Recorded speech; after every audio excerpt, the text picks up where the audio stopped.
Apple just released the all-new iPads, and I have a couple of thoughts about this. So first of all, we have two new different iPads. One is the iPad Air and then is the iPad Pro. Now both of them come in two different sizes, like the iPad Air wasn't available in two different sizes. But here's the thing that, which really gets my attention.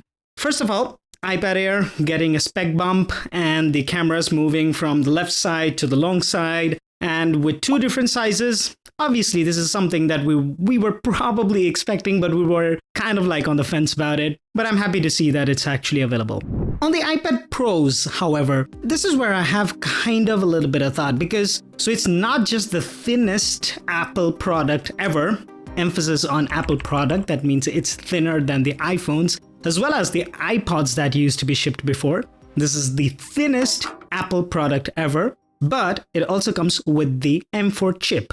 By the way, this is the first device which would be having the M4 chip. Not even the Macs have the M4 chip yet, which really sets a very different statement from Apple, because this is probably happening for the first time. At least I'm not aware of such a thing happening before. But this drives my attention towards something else that Apple recently released, and that's called OpenELM. So OpenELM is the large language model, or an LLM, which was released by Apple. For those who don't know, LLM is basically the brains or the engine behind an AI platform. For example, GPT is the LLM behind ChatGPT, and Gemini is the LLM behind Gemini by Google. So OpenELM is another one which Apple has launched. There are two specific characteristics that I want to talk about. One, it is open source, which generally most of the LLMs are not.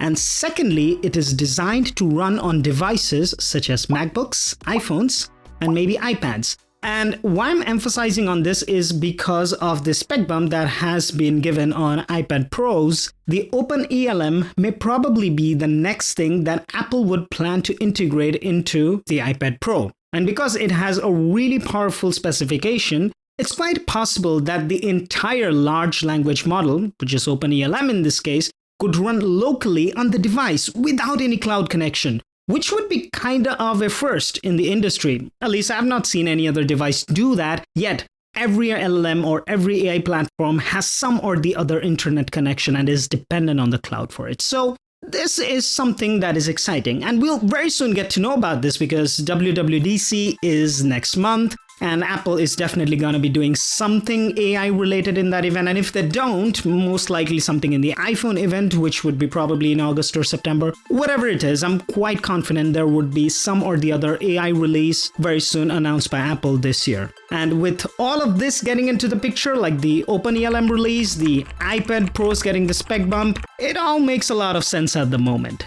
Anyway, I'm really excited about this. What are your thoughts on this? Also, if you like this video, like and subscribe, and I'll see you next time.